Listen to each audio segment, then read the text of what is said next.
All Scripture is given by inspiration of God, and it contains many, many words and many numbers. We're going to be looking at the numbers that are found in the Bible. You see, God is the author of numbers. In fact, the entire universe is made up of math. It is structured based on math. Your brain is structured based on math. The signals that your brain sends are all based on math. It's digital, just like a computer. Everything has a structure and an order, from the scale of a fish to your DNA, and it's all mathematically explainable and reducible. Everything except the soul, that is. So when God wrote the Bible, you would expect to find it to be mathematically perfect. You'd expect to find it consistent with the rest of nature if His fingerprints are on it.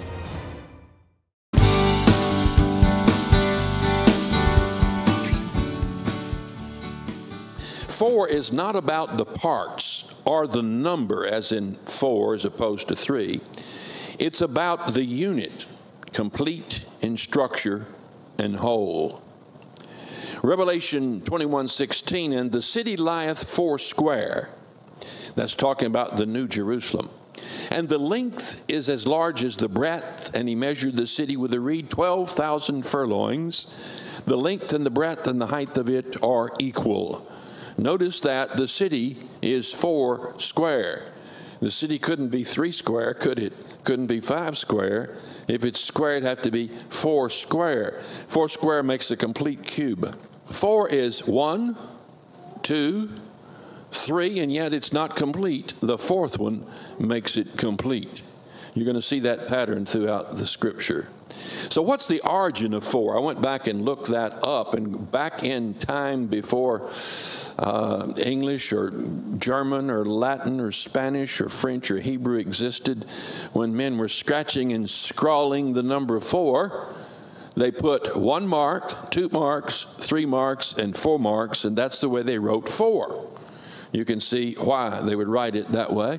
And it expressed the 4 directions, the 4 winds, and expressed the 4-ness that we'll find in nature. Now, in time, it came to have a slant like that to speed up the writing of it, and also to distinguish it from a T or an X. Now, there's a book called Dictionary of Symbols. This is not a Christian book. This is a secular book, but a very good one, that goes into the history of symbols and how they came about. Here's a quote. Almost from prehistoric times, the number 4 was employed to signify what was solid, what could be touched and felt. Its relationship to the cross, 4 points, like I just showed you, made it an outstanding symbol of wholeness and universality, a symbol which drew all to itself. Now, I only discovered that last week. I understood the meaning of the number 4 from the Bible first. And yet I find that a secular writer, in looking at the historical use of 4, finds that it very closely resembles the biblical meaning. It's fascinating then that 4 is the number of that which is structured or created or ordered, that the DNA of all living things is composed of 4 letters, not 5 or not 3. If they're not 4, or if they're more, then it's incomplete, it's broken. It takes exactly 4 letters, and all the information in your body, in your DNA, comes from just 4 letters. On a computer, you have just 2. And so we have twice as much as a computer does. That's the reason we're still smarter during this year than computers, since we make them. G, C, A, and T are the 4 letters in your DNA.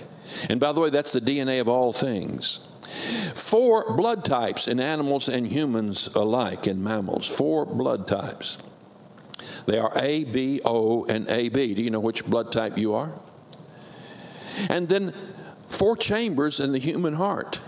The right atrium, right ventricle, and the left ventricle. 4 chambers in the heart. The cerebrum, the largest part of the brain, is divided into 4 lobes.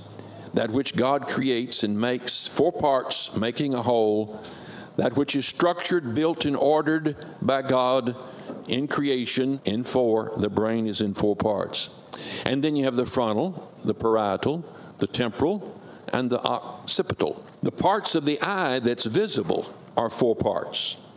Iris, cornea, pupil, and sclera. And then there are 4 kinds of teeth. Now, that would scare you to death. You went to a dentist and he showed you that, wouldn't it? 4 kinds of teeth. It's fascinating about the teeth. There are 8 incisors, 4 canines. Notice 8 is 2 times 4. 8 premolars, and then 12 molars, including 4 wisdom teeth, all divisible by 4. So the number 4 is found in your teeth. And I see somebody out there tonight, you've lost 4 teeth. So that's the way it works. 4 basic types of tissue in humans. Isn't this fascinating? Epithelial, connective, muscular, and nervous. When God creates, he creates in this unit of 4, just as we build a house with 4 walls. We may build 2 sections and each have 4 walls, and so it ends up with 8 walls, but we build in units of 4. 4 types of plant tissue: ground, dermal, vascular, and meristem. Now, if I don't pronounce that correctly, it's because I've never heard it pronounced before. I just read it, and I'm doing my best. 4 orders in nature: material, plant, animal, and human. 4 types of compounds within living organisms: carbohydrates, lipids, proteins, and nucleic acids. The cow's stomach is divided into 4 digestive parts: reticulum, rumen, omasum, and abomasum. Now, the cow, I know, is insulted over the way I pronounce that, but he'll have to live with it. 4 fundamental forces of nature. This is fascinating. I read in a science journal. By studying this plasma, physicists hope to learn more about the strong force, one of the 4 fundamental forces of nature. Gravity and electromagnetism, you know what that is. That's a force. Electromagnetism, you know what that is. And then strong nuclear interaction and weak nuclear interaction. That's the 4 fundamental forces of all of nature that God created. And then matter exists in 4 states.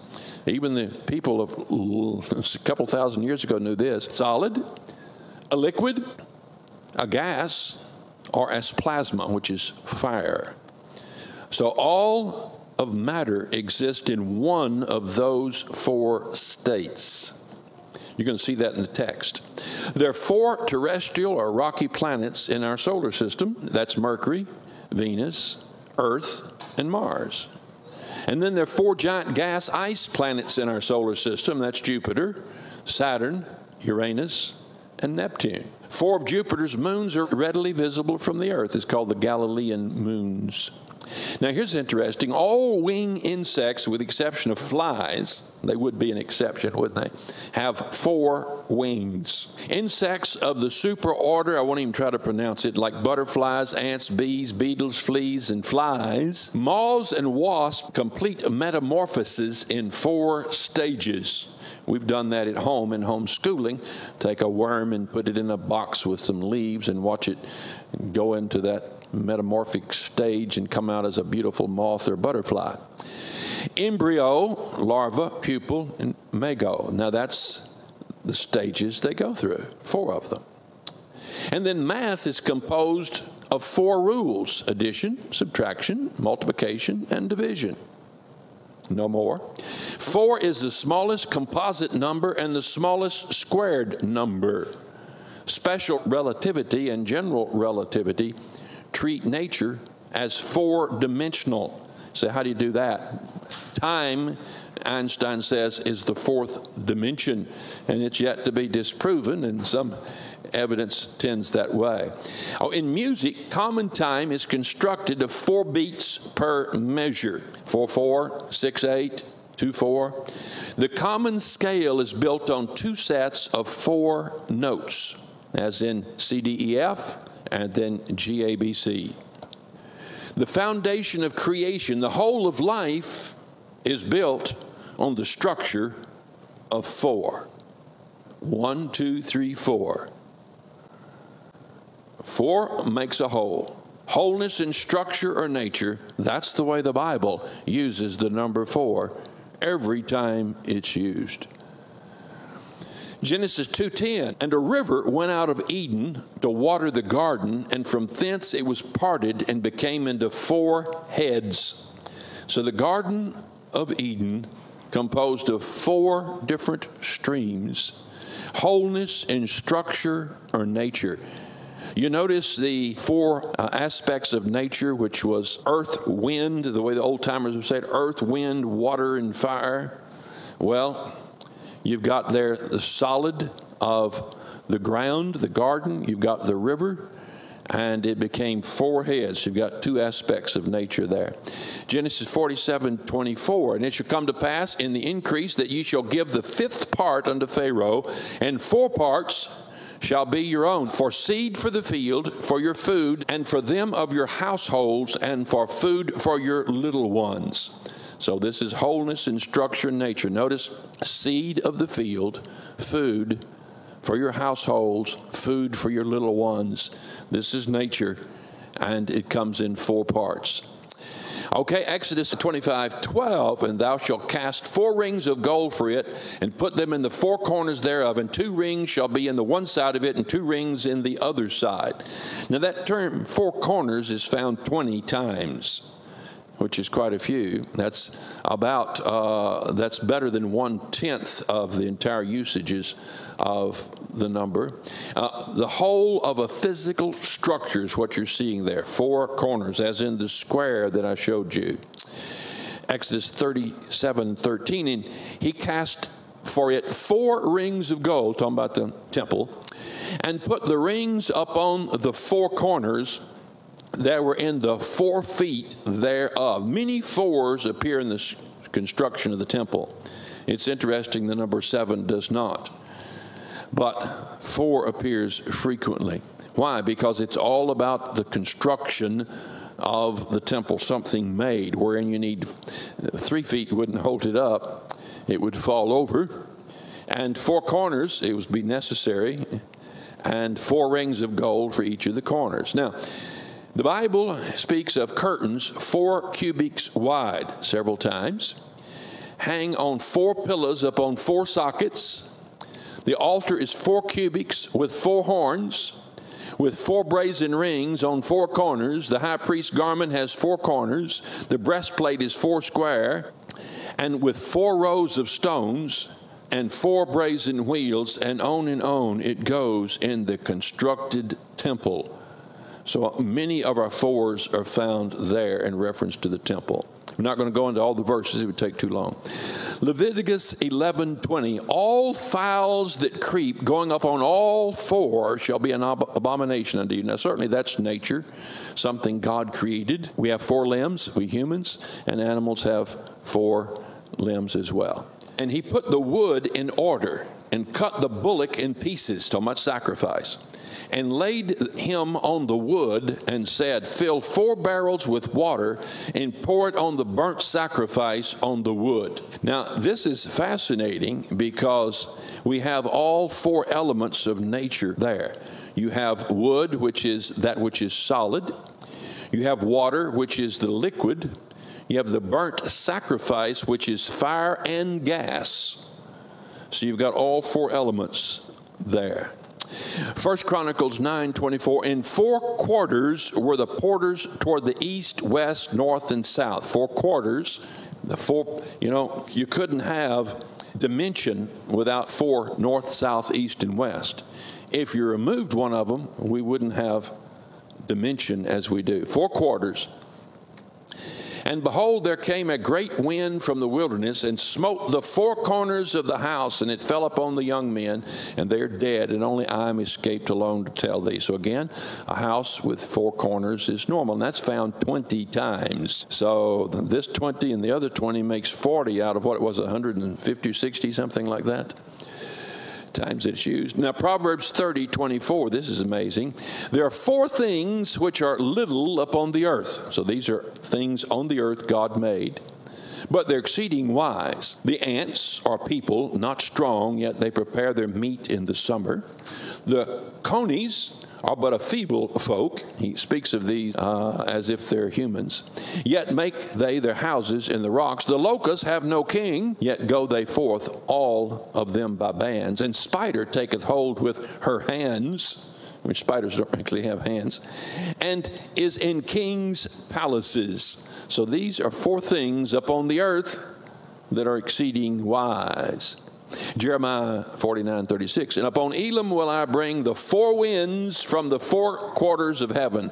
Four winds is found 9 times, and we already saw 4 quarters in that context. And when I look, behold, the 4 wheels by the cherubims, one wheel by one cherub, another wheel by another cherub, and the appearance of the wheels was the color of beryl stone. Cherubims surround the throne of God, and they minister on his behalf, and they always come in groups of 4. And they have 4 wings, and they have 4 faces. I won't go into all the scripture on that. But created by God around the throne are 4s. Ezekiel 14:21, for thus saith the Lord God, how much more when I send my 4 sore judgments upon Jerusalem, the sword, the famine, noisome beast, and pestilence, to cut off from it man and beast. So God's judgments come in 4s as well, and we'll see that in the book of Revelation. So the altar shall be 4 cubits, and from the altar upward shall be 4 horns. 4 is reference to the altar 6 times. So you see these structures that God ordered, made, that man built, come in 4, 4, 4. Now in John 4:35, say not ye, there are yet 4 months, and then cometh the harvest. Behold, I say unto you, lift up your eyes and look on the fields, for they're white already to harvest. So 4 has to do with nature a whole lot. And so he's talking about the harvest, he's talking about months. Now, I started to include this one in the peripheral passages that are not as bold as the others, but I think this is is sufficiently bold to be listed here with the others. So the whole complete unit. And then Acts 10:11, I saw heaven open and a certain vessel descending into him as it had been a great sheet knit at 4 corners, and he let it down to earth, wherein were all manner of 4-footed beasts of the earth, and wild beasts, and creeping things, and fowls of the air. So there's your 4 again in nature, 4-footed beast, all manner of beast on the earth. So that was everything, basically. There are 4 gospels we read in the Bible. And then 4 in the book of Revelation, it's found 21 times as a cardinal and 7 times as an ordinal. That's an interesting number. 3 times 7 is 21, and then 7, which is 28 altogether, 4 times 7. 4 beasts are found 11 times, like those cherubim that I told you about, that's the beast. And then 4 angels are found 4 times as well. Revelation 7:1, after these things I saw 4 angels stand on the 4 corners of the earth, holding the 4 winds of the earth, that the wind should not blow on the earth, nor on the sea, nor on any tree. Notice the elements of nature there.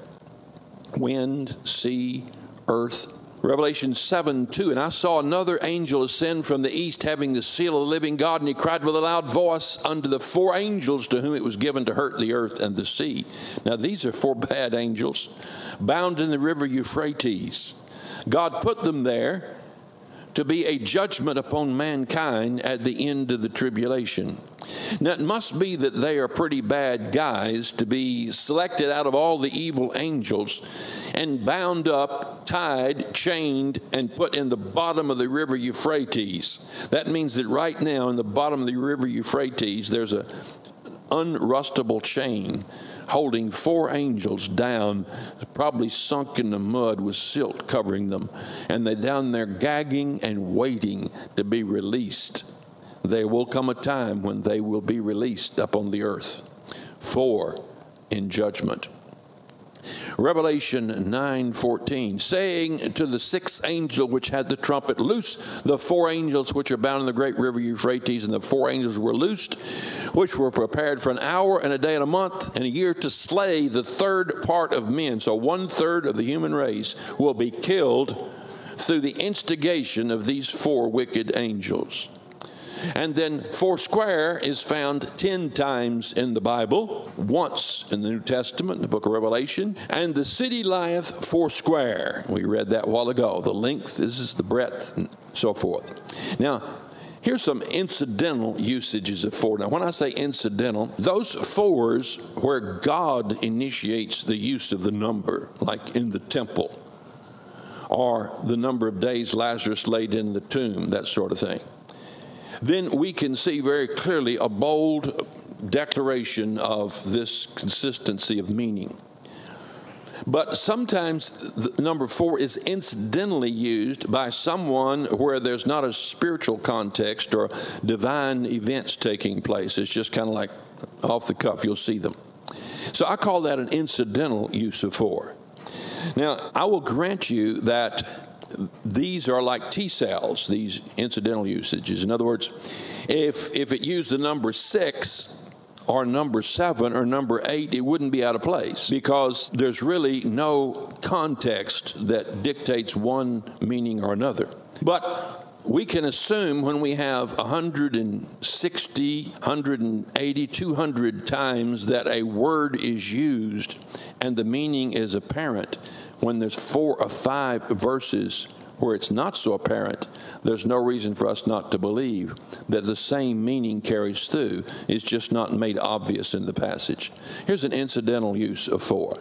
Jeremiah 36:23. And it came to pass that when Jehudi had read 3 or 4 leaves, that's a book, he cut it with a penknife, he was a Bible corrector, and cast it into the fire, and that was on the hearth until all the roll was consumed in the fire that was on the hearth.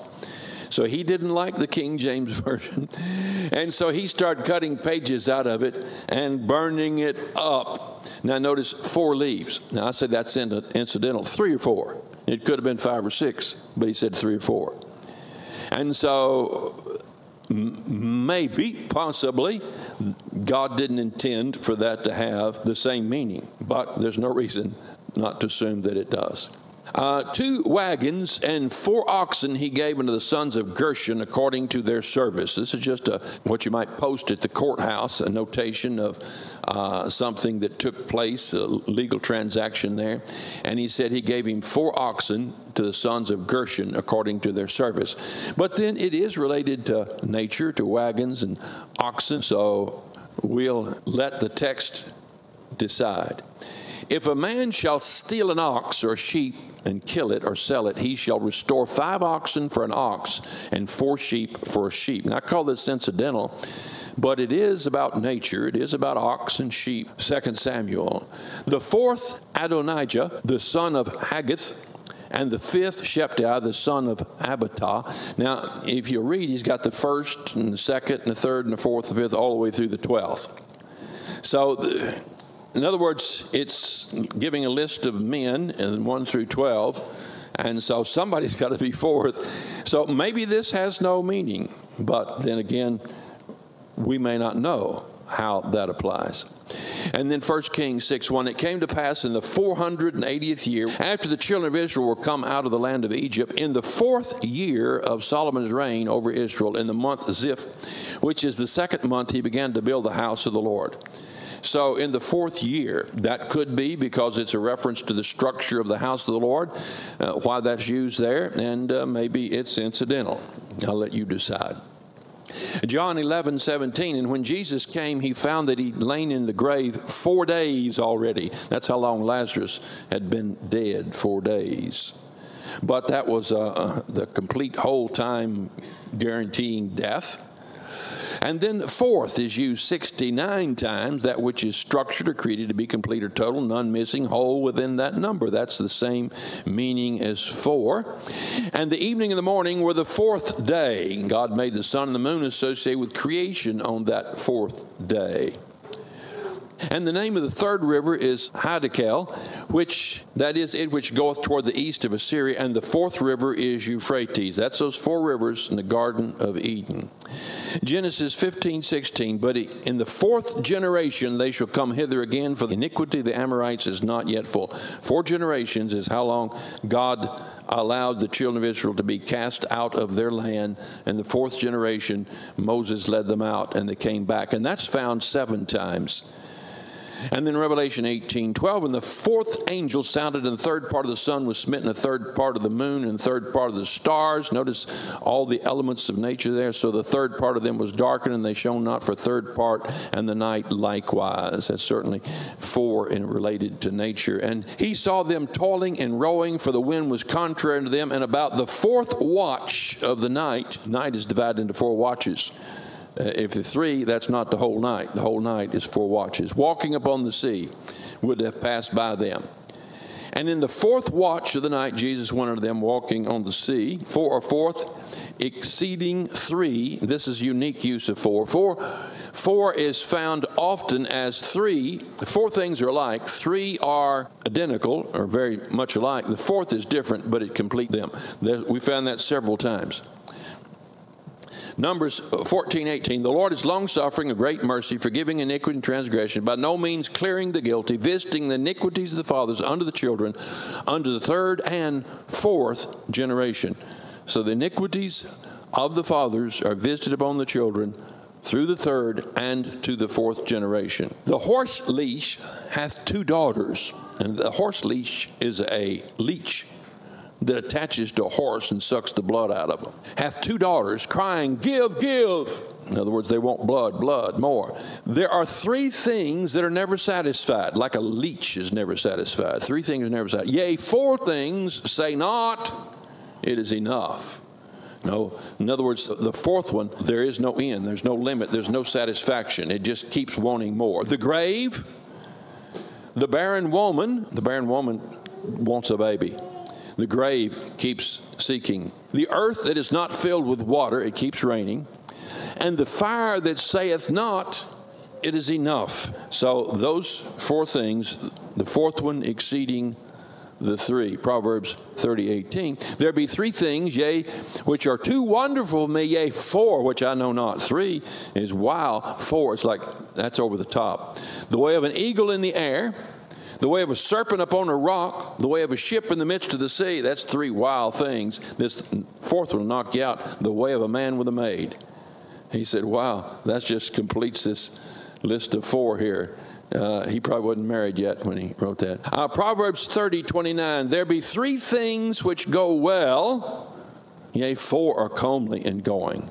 A lion which is strongest among beasts, that turneth not away for any, a greyhound, and a he-goat also. And lastly, different from the other 3, which were beast and greyhound and goat, a king against whom there is no rising up. So there's 4 of them. 1 is different. The king, he's a man. The other 3 were animals. And so those 4 together make something that go well and are comely. Thus saith the Lord, for 3 transgressions of Damascus, and for 4 I will not turn away the punishment thereof, because they threshed Gilead with threshing instruments of iron. So here's an incidental use of 4th as well. The 4th captain for the 4th month. Now you have 3rd captain for the 3rd month, the 5th captain for the 5th month, and so forth. Could be incidental. I'll let you decide. For only Og, king of Bashan, remained of the remnant of the giants. Behold, his bedstead was a bedstead of iron. Is it not in Ramoth, the children of Ammon? 9 cubits was the length thereof. Now that's a pretty big, that's 9 times 40 inches. So that would be well over 10, 11 feet. The length thereof, and the 4 cubits, the breadth of it, after the cubit of a man. Several numbers in the same text. And this is the last one. This is interesting. There's several like this. We just didn't take the time to go over them. And when ye shall come into the land, and shall have planted all manner of trees for food, then ye shall count the fruit thereof as uncircumcised. That means they can't touch it. 3 years shall it be as uncircumcised unto you, it shall not be eaten of. Now, you remember what the number 3 was? The number of sovereign election, divine control and ordering.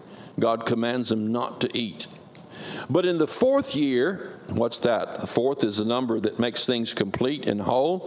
The 4th year, all the fruit thereof shall be holy to praise the Lord withal. Now, you haven't got the 5th, but we've got to go through this. The 5th year, shall ye eat of the fruit thereof, that it may yield unto you the increase thereof. I am the Lord your God. So the 5th year is divine appointment. Divine appointment. So God appoints the 5th year. So you have 3 of them straight in a row, each used differently, 3, 4, and 5, each within consistent with the meaning of the word. And you find that once we get through enough of these numbers and you start seeing a lot of the numbers and fractions together and see them contrasted one together, so you can see the flavor there. The flavor of 3, the flavor of 4, and the flavor of 5th, all working together.